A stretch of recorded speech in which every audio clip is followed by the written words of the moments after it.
matin, j'aimerais ça qu'on puisse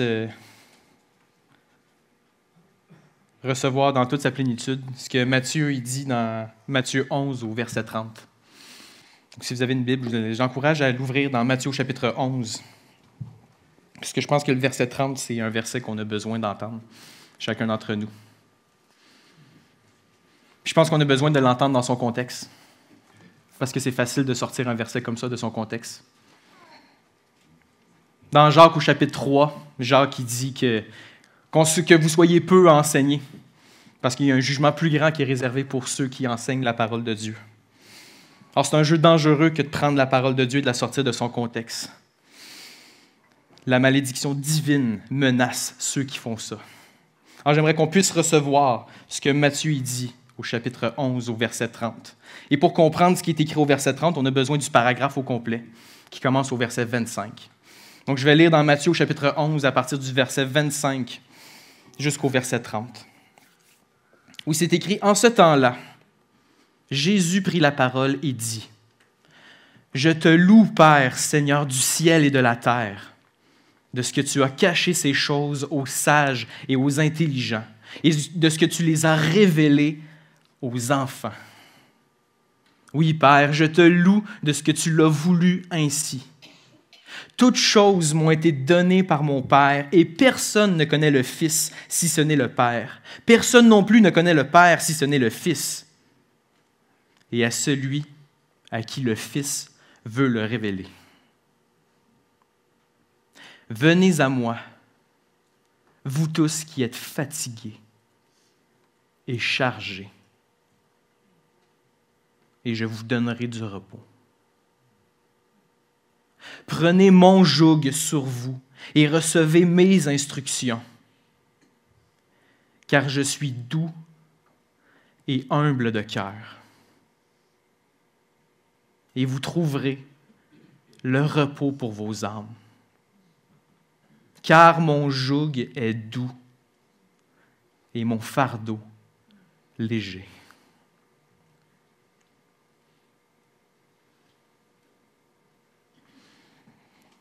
On a 4 évangiles dans la parole de Dieu, Matthieu, Marc, Luc et Jean. Ce qui est intéressant, c'est que c'est 4 points de vue différents là, de la même situation, c'est-à-dire le Seigneur Jésus-Christ dans toute sa gloire, tel qu'il a marché ici sur la terre. Et ce qui est intéressant, c'est que, comme dans un témoignage, là, dans un procès, si les 4 témoignages étaient identiques, ça ne servirait à rien, puis ça serait même douteux, au contraire, là, que les 4 évangiles racontent exactement les mêmes choses. Donc, chacun des évangiles ont un point de vue particulier. Et c'est important de comprendre dans quel contexte et à qui surtout là, s'adresse Matthieu. Lorsqu'on lit l'évangile de Matthieu, on réalise qu'il s'adresse surtout à un peuple juif qui date du 1er siècle après Jésus-Christ. Moi, je dois vous avouer, personnellement, c'est l'évangile le plus difficile à comprendre des 4. Parce que Matthieu parle à des gens qui connaissent leur Ancien Testament comme moi, je ne le connais pas. Les gens là, qui ne savaient pas lire se présentaient semaine après semaine à la synagogue, recevaient des enseignements, se faisaient lire la parole de Dieu, ils l'apprenaient par cœur. Ils n'étaient pas déconcentrés par un téléphone qui faisait en sorte là, que leur mémoire était vraiment moins bonne. À cette époque-là, les gens connaissaient des grosses portions de l'Ancien Testament par cœur. Et lorsque Matthieu, ce qui est particulier dans Matthieu, c'est qu'il cite des versets de l'Ancien Testament, il lui fait allusion, il fait référence de manière indirecte et il prend le temps de rien expliquer. Parce qu'il prend pour acquis que ses lecteurs comprennent de quoi il parle. Si j'ai à donner un contre-exemple, lorsqu'on lit l'évangile de Jean, Jean prend le temps d'expliquer à plusieurs reprises là, ce qu'il est en train de dire. Par exemple, là, dans Jean au chapitre 4, lorsque Jésus rencontre la Samaritaine, Jésus lui dit « Ah, donne-moi à boire. » Là, la Samaritaine répond « Comment oses-tu, toi qui es juif, parler à moi qui suis une Samaritaine? » Puis on est comme « Voyons, elle capote donc bien, elle. » Puis là, c'est Jean qui prend le temps de dire au chapitre 4 « Ah oui, en passant, c'est parce que les Juifs et les Samaritains, eux autres, ils n'ont pas de relation. » On réalise que Jean ne s'adresse pas à un auditoire majoritairement juif. Il prend le temps de leur expliquer ces choses-là. Matthieu, il ne fait pas ça. Matthieu, il parle à un auditoire qui est très majoritairement juif et qui connaissent très, très bien leur Ancien Testament, qui était leur Bible à eux autres. Hein? Il n'y avait pas de Nouveau Testament à leur époque. Puis ce n'est pas juste n'importe quel juif à qui Matthieu s'adresse. Il parle à des juifs qui ont placé leur confiance en Jésus parce qu'ils pensent que Jésus, c'est le Messie promis de l'Ancien Testament. Et ces Juifs-là qui croient en Jésus sont dans une position vraiment bizarre. Ils ont passé toute leur vie à aller samedi après samedi à la synagogue, recevoir des enseignements des chefs religieux, célébrer le sabbat, aller au temple offrir des sacrifices, participer à toutes les fêtes juives telles qu'elles sont relatées là, dans l'Ancien Testament. Et lorsque ces Juifs-là placent leur confiance en Jésus, ils se mettent à côtoyer des non-Juifs, qui eux autres n'ont pas ces pratiques-là, qui ne respectent pas le sabbat, qui ne s'en vont pas au temple, puis que ces non-Juifs-là vont dire « Non, on n'a pas besoin de faire tout ça. » Fait que là, les Juifs qui ont placé leur confiance en Jésus sont comme « Mais là, je fais quoi, là? J'ai passé toute ma vie à aller à la synagogue, à célébrer le sabbat, à aller au temple. Puis là, en Jésus, faut-tu que je continue de faire ça? Ou faut que je me tourne vers autre chose? » Et là, le plus grand malaise pour le Juif à l'époque, c'est que si j'arrête ces pratiques-là, est-ce que ça veut dire que je rejette Moïse et tout l'Ancien Testament? C'est à eux autres que Matthieu s'adresse. Il s'adresse à des gens qui ont peur d'abandonner la parole de Dieu à cause de des nouvelles pratiques, à cause du Messie qui s'appelle Jésus. Matthieu y arrive avec un livre extraordinaire, un encouragement grandiose pour ces gens-là. À 5 reprises dans l'Évangile de Matthieu, il y a des grands discours de la part de Jésus. C'est pas pour rien que Matthieu organise ça en 5 grands discours pour faire référence aux 5 livres de Moïse dans l'Ancien Testament. D'ailleurs, quand Jésus fait son sermon sur la montagne, le premier grand discours qu'il fait dans l'Évangile de Matthieu, il se présente sur une montagne pour enseigner au peuple. On est comme, OK, mais un Juif qui lit ça à ce moment-là ou qui entend parler de ça, il se dit, attends, il y a juste Moïse qui a fait ça, se présenter sur une montagne pour parler au peuple de Dieu. Jésus, il se prend-tu pour Moïse? Est-ce qu'il veut remplacer Moïse? Puis dans Matthieu au chapitre 5, au verset 17, Jésus regarde la foule qui est devant lui et qui dit « Ne croyez pas que je sois venu pour abolir la loi et les prophètes. Je ne suis pas venu non pour abolir, mais pour accomplir. » Et un Juif qui lit ça capote. Parce que semaine après semaine, génération après génération, un Juif prend la loi et les prophètes, l'Ancien Testament, lit les livres de Moïse, voit les instructions que Dieu a données à son peuple et cherche de tous leurs efforts à les accomplir. Et qu'est-ce qui arrive? Ils ont besoin de se présenter au temple encore et encore pour offrir des sacrifices à cause de leurs péchés, parce qu'ils ne sont pas capables de l'accomplir.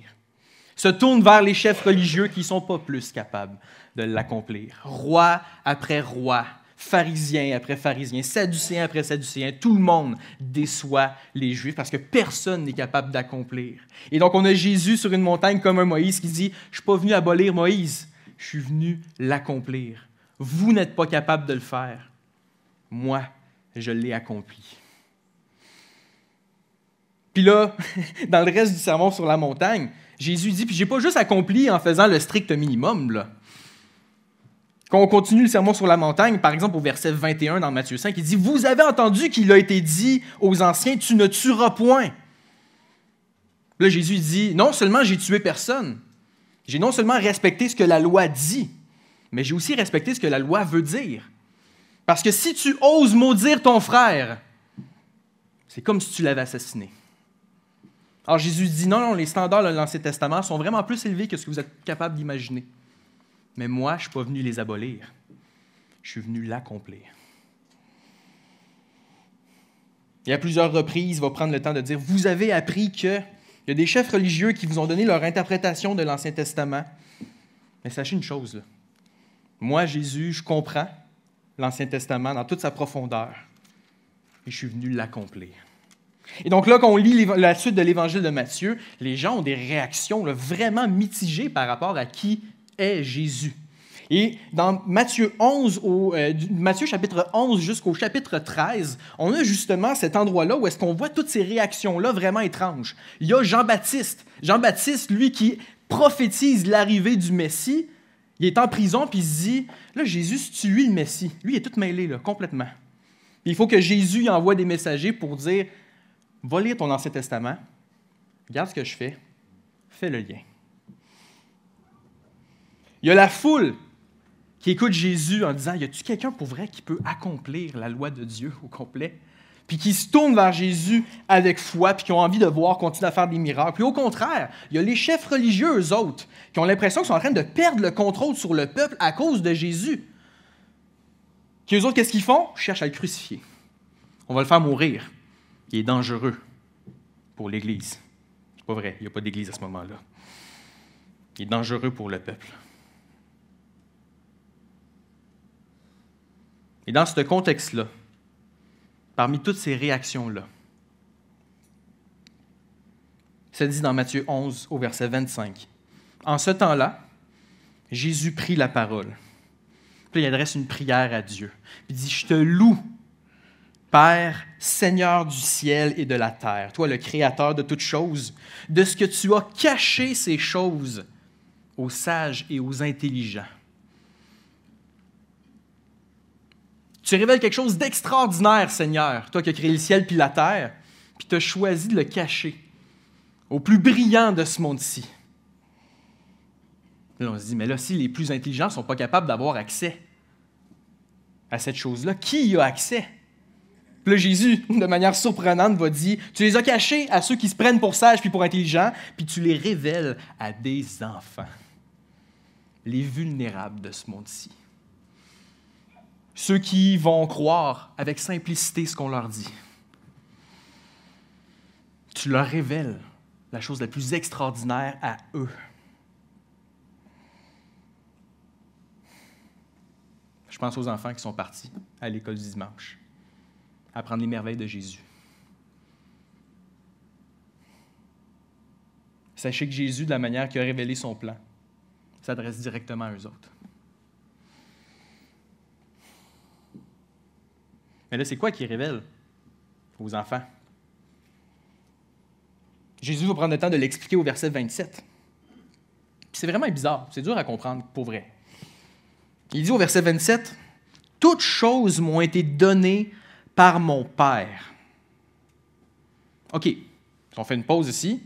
Le Père, c'est qui? C'est le Créateur du ciel et de la terre.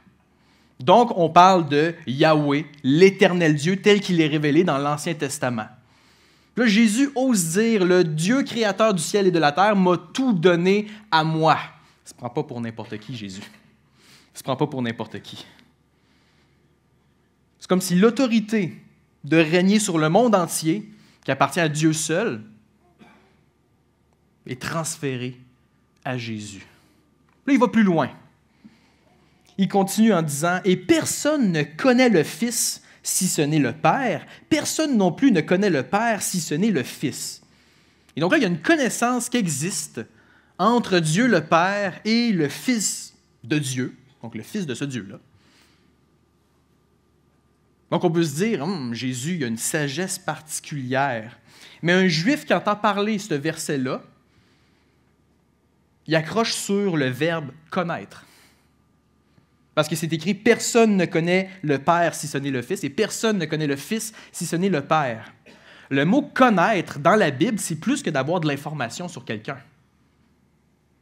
Dans Genèse, c'est écrit que Adam connut sa femme Ève, puis elle a eu des enfants. Faites le lien. Je n'expliquerai pas ici. On parle d'une connaissance profonde et intime. Donc, dans Matthieu 11, quand Jésus, ici, il dit « Le Père et le Fils se connaissent », c'est qu'ils ont une intimité extraordinaire, de connaître en toute profondeur le Dieu créateur et du ciel, et cette connaissance-là, elle est partagée entre Dieu le Père et Dieu le Fils. Il n'y a personne d'autre qui a accès à cette connaissance-là, sauf, à la fin du verset 27, « Si ce n'est le Fils et celui à qui le Fils veut le révéler. » C'est quoi le cadeau extraordinaire qui est révélé aux enfants? Moi, le Fils, je vous donne accès à cette intimité-là profonde qui existe seulement entre Dieu le Père et Dieu le Fils. Ça, les sages et les intelligents ne sont pas capables d'y avoir accès. Ça leur est bloqué, ça leur est caché. Mais les enfants, avec une foi simple, ils ont accès à ça. Encore une fois, Jésus ne se prend pas pour n'importe qui. Au verset 25, Ça dit que c'est le Dieu le Père qui révèle ces choses-là aux enfants. Tandis qu'au verset 27, Jésus dit que c'est le Fils qui choisit à qui il veut le révéler. Est-ce que Jésus se prend pour Dieu? Ouais, un peu beaucoup. Un peu beaucoup. Un Juif qui lit ça, il comprend ça tout de suite, là. C'est pour ça que ça vient provoquer des réactions assez mitigées de la part du peuple juif. Croire lui, c'est de croire que lui, c'est Dieu.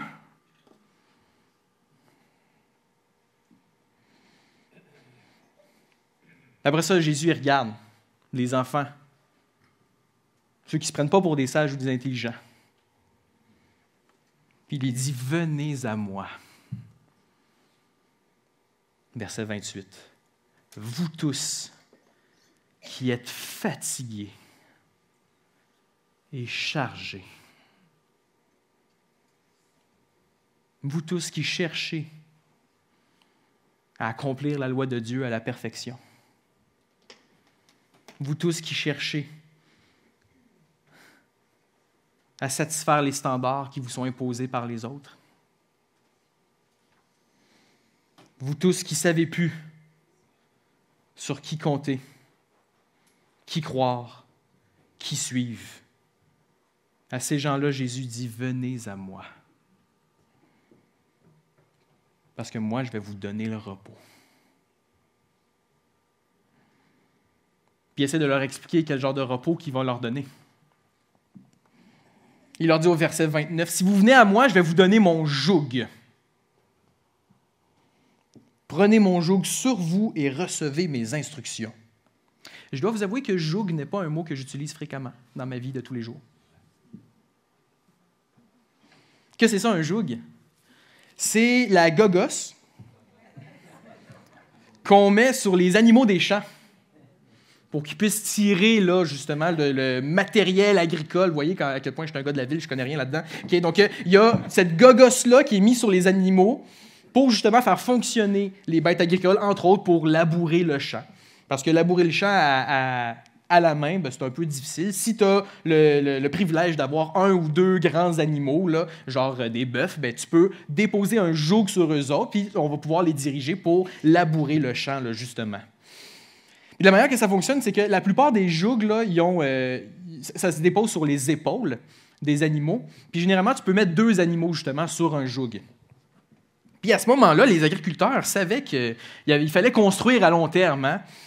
Mon bon bœuf, là, qui sait comment ça fonctionne, tirer le joug, à un moment donné, il va mourir, puis il va faire un excellent souper. Là. Fait qu'il faut que je vais en profiter pour le fait qu'il y a de l'expérience, mais je vais aussi former mon jeune bœuf. Donc, ce qui arrive, c'est que tu vas avoir le vieux bœuf qui rumine. Puis il sait ce qui s'en vient. Là, on va emmener là, la petite vache là, toute fringante, là, le petit bœuf, là, qui ne comprend pas ce qui se passe. S'installe à côté du gros bœuf, puis le gros bœuf, il le regarde. La petite vache fait « Qu'est-ce qui se passe? » là? Pouf, ils reçoivent un joug sur l'épaule. Là, le petit bœuf, il dit « Voyons, c'est bien lourd, cette affaire-là. » Attends, on n'a pas encore commencé à tirer. C'est là que ça devient difficile pour vrai. Là, ils partent. Puis là, le petit bœuf, il n'a aucune idée d'où aller, mais il est justement placé dans un joug avec un bœuf plus expérimenté qui, lui, va être capable de marcher en ligne droite. Et donc, le bœuf plus âgé va être capable, si on veut, par sa direction, là, de diriger le bœuf tout jeune qui, lui, ne sait pas comment ça fonctionne. Et donc, ensemble, dans un travail d'équipe, on est capable de labourer le champ puis de former la prochaine génération de bœufs. Ils sont brillants, les agriculteurs. Si seulement j'étais agriculteur.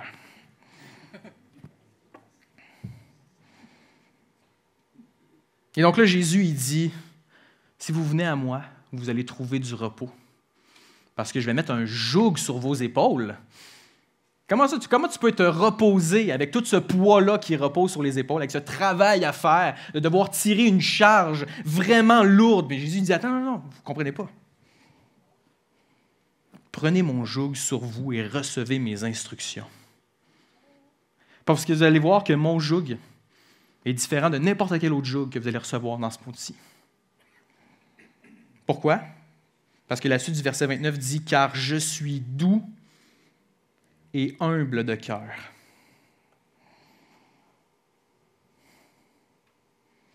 Savez-vous que c'est le seul verset dans toute la Bible qui décrit le cœur de Jésus? Doux et humble. Un juif qui lit ça, il se gratte la tête. Jésus ne vient pas dire qu'il est Dieu, qu'il a autorité sur toute chose, qu'il va faire rétablir la justice, qu'il fait les règles. Mais le Fils de Dieu, Dieu incarné, Emmanuel, Dieu parmi nous, lui est doux et humble de cœur. Alors, dans ses instructions, il ne va pas y aller à coups de claque d'en face.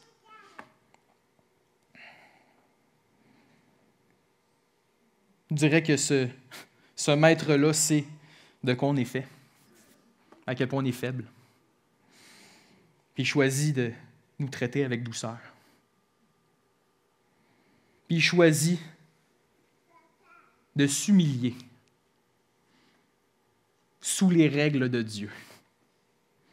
C'est Paul dans Philippiens qui dit que Jésus n'a pas regardé son égalité avec Dieu comme une proie arrachée, mais il s'est dépouillé lui-même en prenant la forme d'un serviteur. Il s'est soumis à la volonté de Dieu le Père. Il est resté humble dans son passage sur la terre, en donnant des instructions aux gens, en leur manifestant la puissance du royaume de Dieu. Puis il dit, si tu viens sous mon joug à moi, tu vas voir que mes instructions sont douces, remplies d'humilité. Puis ironiquement, avec mon joug, vous trouverez le repos pour vos âmes.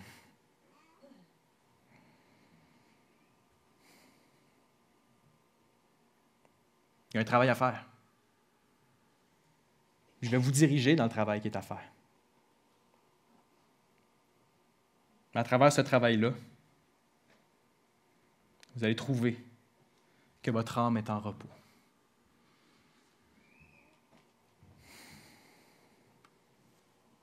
Puis au verset 30, Jésus dit « Car mon joug est doux et mon fardeau léger. » Quand on reçoit le joug de Jésus sur nos épaules, on est comme « Ah, c'est vraiment agréable ça. » Tout doux, là. Moi, je suis habitué là, au joug de bois là, qui me fait des écharpes dans les épaules. Là, tu te m'as tiré, tu te dis « Ouais, c'est donc bien facile ça. » Pas comme les jougs que j'ai portés. Pas comme les jougs qu'on a voulu me faire porter. Non. Suivre Jésus nous emmène dans le repos de Dieu. Pour nos âmes. Notre corps va continuer à vieillir, ça va continuer à être difficile dans ce monde-ci. Mais notre âme est en repos parce qu'on est sous le joug de Jésus, qui, lui, nous dirige. Puis lui, il sait vers où on a besoin d'aller.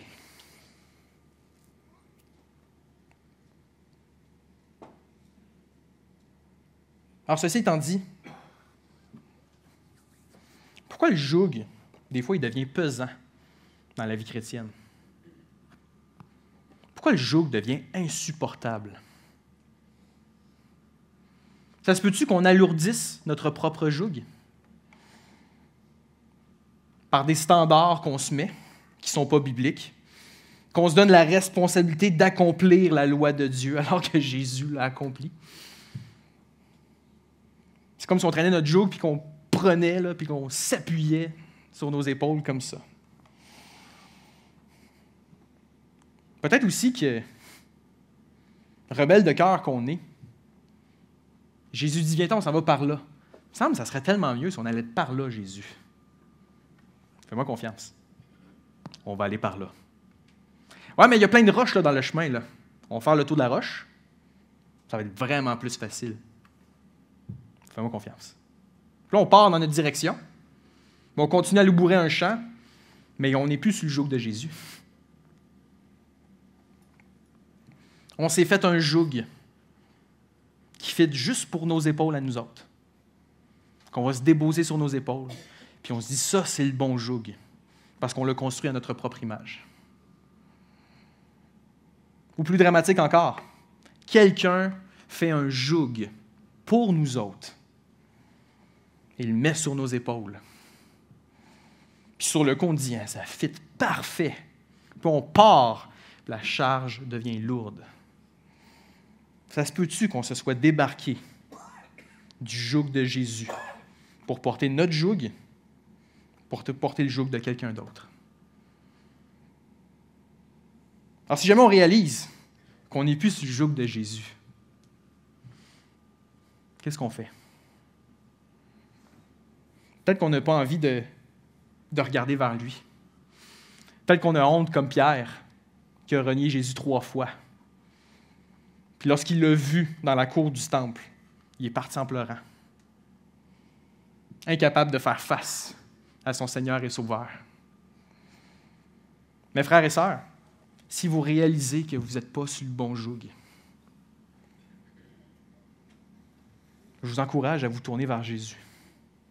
Parce que lorsque vous allez regarder à Jésus, il va vous dire, viens à moi, toi qui es fatigué et chargé. Moi, je vais te donner le repos. Jésus ne va pas nous prendre pour nous accuser publiquement, nous condamner publiquement. Il ne va pas faire « c'était mes standards à moi, puis je sais comment ça fonctionne ». Avec douceur, avec humilité. Il va dire, viens-t'en. On va se réinstaller sur le joug, puis on va continuer d'avancer.